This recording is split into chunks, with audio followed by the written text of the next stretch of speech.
Good afternoon, everyone, and welcome back to Auction for the Soul. This week's Perashat Bamidbar, and we are starting over here this amazing fourth of the 5 books. Pasuk begins in this week's Perashat. It says, "Vaydaber shel Moshe Bamidbar, Sinai b'Ohel Moed be'echad l'chodesh hasheni v'shana hasheni l'tzet me'eretz Mitzrayim le'mor." This is Hashem speaking to Moshe in the Midbar, in the wilderness, outside of the Ohl Moed, the tent of meetings. It's the first of the second month, which means Rosh Chodesh Iyar, in the second year of the Exodus of the Yetziat Mitzrayim. Okay, this is important. This gives us a understanding of where we are in the timeline. So the Jewish people left Egypt, and they reached Har Sinai.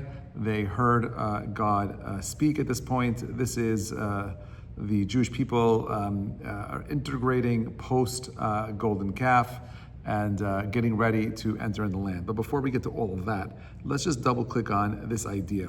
Why does the Pasuk need to tell me, Vaydaber shel Moshe b'Midbar Sinai? Like, we know that they're in the desert already. Why do you got to tell me they're at Midbar Sinai? Just tell me they're in the Ohl Moed. Nothing's changed. As a matter of fact, in last week's Parashah, you look clearly over there, it's the last Pasuk in Vayikra, in Leviticus. It says, El ha-mitzvot asher tziva Hashem et Moshe el bnei Yisrael b'Har Sinai. Last 2 weeks was Bahar Bechukotai. The last 2 weeks were this idea of the Torah coming to an end, as far as giving over these ideas at Har Sinai. And now we're back again to the same place. Why is it important to remind us that we're at the desert, the Sinai desert? Why is that irrelevant? Rashi points out over here. He says that Metoch Chibatan, right? This week's Parsha is called Bamidbar, in the desert. But if you also, break down, it's also called Parshat of Numbers, right? There's all sorts of different names for this week's, for this fifth book, and one of them is Numbers. As a matter of fact, the English is called the Numbers. So he says the reason why it's called Metoch Chibatan, Lefanav, Rashi says, Moneotam. God is always counting the Jewish people, okay, because He loves them. Now, I don't know about you. I'm not a big counting guy, but I could see if you're into something, the Maharal actually kind of clarifies this Rashi, and the Maharal says that, the same way, if you were like a stamp collector or a jeweler and you loved diamonds and you loved stamps, you wouldn't just be counting for the sake of counting. There's nothing unique about counting something, but if you were a jeweler and a stamp collector, you would admire each piece, and you're not just counting what you have. The admiration is for each different facet that each stamp has, each diamond has, and you're counting. That counting is about showing a deep love for the thing that you're collecting. God, so to speak, is a collector of souls, and therefore the Parsha begins with the counting of the Jewish people, like a census in the desert. Number one, to show that God's deep love. Now, we also know that the Jewish people left Egypt, and they went from this flourishing, powerful economic country into the desert. And the Midrashim actually point at this idea that whenever you're seeing this concept of the Midbar, it's always connected to this concept of desolateness, of complete removal of all material, gashmi things.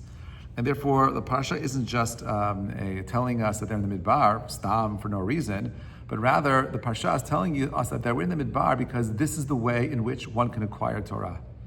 Remember, the whole entire purpose of God taking us out of Egypt is so we could have the Torah. More importantly than Eretz Yisrael is the way in which we could actualize the Torah. But if you don't have the instruction manual, we will never know how to use Israel in a way that is meaningful.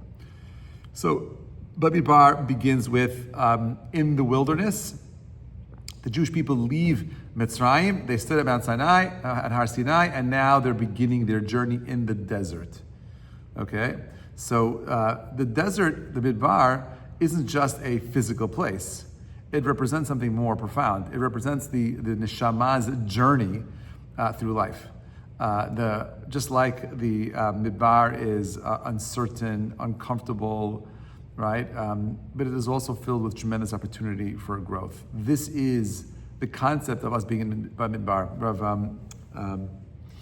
Who is it again? It's the Chazon Ish. He asks a great question. He says the following. He says, I don't understand. He says, the reason why we ended up in Midbar is because Pasuk says that if the Jewish people would have gone derech eretz plishtim, they would have gone the way of the Philistines. They would have been afraid. Would have gone through Gaza. They would have been afraid. They were not ready. They had too much of a slave mentality, not ready to go to war.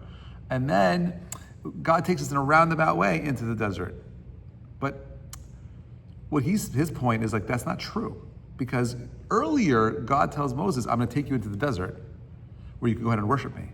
So the plan was always the desert. So then why tell me about this whole entire thing, this circuitous route to make sure that the Jewish people don't get afraid and go back to Egypt? So he says something interesting. Chazon Ish answers the question. He says like this. He says, let's say the Jewish people were not afraid of the Philistines. They would have gone to Israel, okay? And then they would have to go back into the desert again anyway. And that's the point of this week's Parshat, to emphasize this concept of being in Midbar. So there's 3 areas where you see a tremendous amount of sacrifice that the Jewish people or the patriarchs went through that enable us to have this deep connection with God.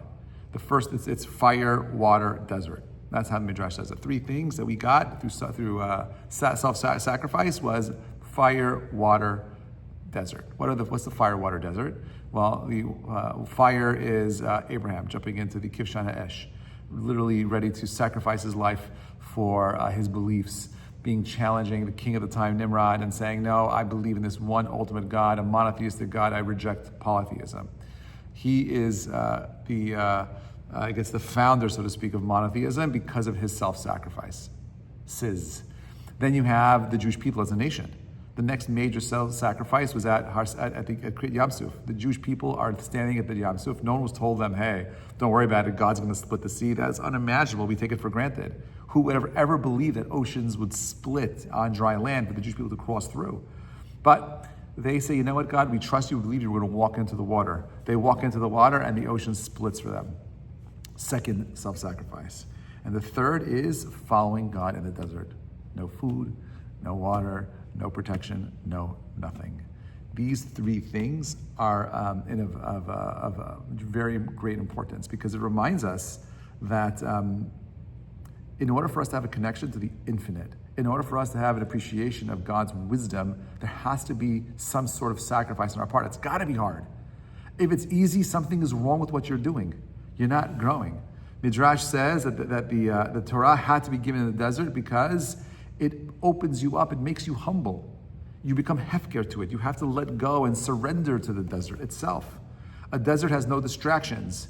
It's only you and the path that you're on. That's the kind of focus, that laser focus that the desert forces us to have. So God doesn't just bring us to the desert for no reason. But Midbar, by the way, has the same words, the same otiyot as middaber. Because the desert is where God speaks to us. It's only when we break ourselves down, make ourselves empty of all things. And I'm not saying we don't enjoy the physical things, right? We enjoy everything that God gives us, but at the same time, we have to create a space within ourselves where we allow God in.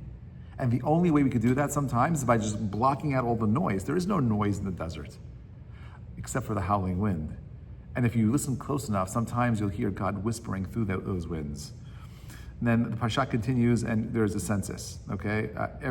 God counts the assembly, each people, they get together, and each person is called out by name, right? Rashi tells us because of the love. We said that earlier, right? Each person is counted by name, reinforcing the idea that each person is unique.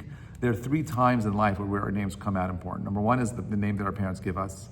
Number 2 is the name that people call us. And lastly, the name we make for ourselves, which I think is the most important. That's what this is about. Like, how do we become individuals of name? We say that Shem Tov, a good name, is better than Shem Tov, better than fine oil, which has tremendous value. It's all about your name. Most people today are not thinking about the legacy they're leaving behind. They're not thinking about these kids today on campus protesting and sharing their ridiculous ideas, not thinking about future.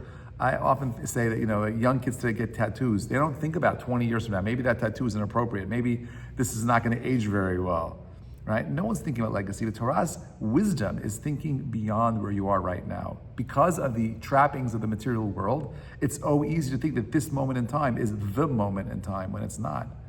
We're preparing every moment in time for a greater moment in time. And therefore, the lesson of the journey of the soul begins in knowing, A, that you matter, you are seen, you have value, you're not lost in the crowd. there's something unique about you, but most importantly is that it's up to you to define who you want to be and where you're going in life, right? Everyone has a unique place in the camp that God creates for the world, but how it is arranged and where we fit in, that's up to you and I, right? What purpose, what role are we going to have? That's up to you and I. Each person has a very unique contribution that only he or she can contribute, and that is part of their spiritual journey. And that's part of the spiritual journey of the nation of the Jewish people. Each of us contributes something profound and unique that only that person can do. So you have, many of the mystical sources talk about Egypt, Mitzrayim, right? Metzer is the constriction of the soul, like the complete narrowing of unable to see and so on and so forth. Mount Sinai, leaving Egypt, is the soul awakening with meaning and purpose. Now God says, this is your goal, this is your mission. And Bamidbar is the soul walking through life, testing, trusting, discovering, doing whatever we can to recognize that the midbar that we're in, because all of us, no matter where you live in the world, we're in a desert.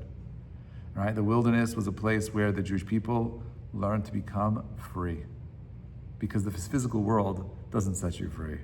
The spiritual world is where true freedom begins. The soul doesn't grow in comfort. It grows in the wilderness, in the wild, in the open, under the heat of the sun, under the stress of life. That's where growth happens.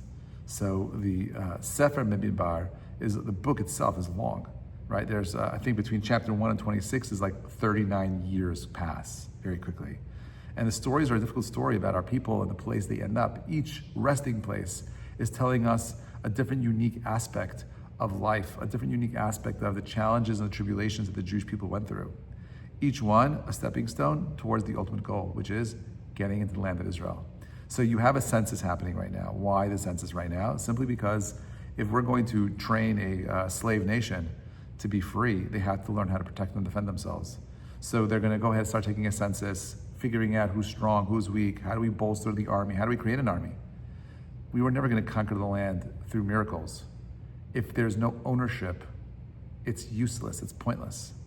So God setting us up to have the ultimate expression of real freedom, and that is independence. Independence comes through effort, work, toil. How do we get there? By being laser focused. Imagine living in a desert, no distractions, right? Think about right now, for wherever you are right now, what would you do right now if you had no distractions, no pressure, no worry? Where would your thoughts take you? And if you don't know, that's a problem. If there isn't a question you're trying to answer, if there isn't an issue you're trying to unravel, you're not thinking, my friends. To be Jewish means to constantly be thinking critically, to constantly trying to figure out how you could grow and become more. We live in our soul is trapped in a body, okay? And its urges are like the desert. You're not sure where to go. Mirages. Is that what I'm supposed to be doing? Is that what I'm supposed to be doing? Unclear. Torah is your laser focus guide. It is the pond of water of truth that we're all searching, we're all looking for. So, I want to end with the following question. Like, what is your personal Bamidbar? What steps can you take to this week, this Shabbat, this Erev Shavuot, right? Shavuot is on Sunday night. What steps can you take to move forward on your soul's journey? Shavuot, the weeks, the counting, the Omer, is coming to an end in a few days, right? It's about the journey, not the destination, my friends. The more clarity you have, the more likely you end up getting to where you need to go. And everything, there's so much at risk over here. You know, I would say the scariest thing about this whole entire journey is defining who you are, right? Hell is recognizing that I can't grow anymore. I've defined myself and I'm limited. Life of meaning and purpose, that's Gan Eden. When you die and you open up your eyes in this new reality and you recognize that the struggle, that by putting yourself into that pressure cooker, that desert, you're able to become something bigger and better, and you've earned it. It's all you. Wishing you a Shabbat Shalom Barach and an amazing week, and Rosh Chodesh was yesterday, at a Chag Kasher Sameach. Have a happy holidays. Take care, everybody. Go to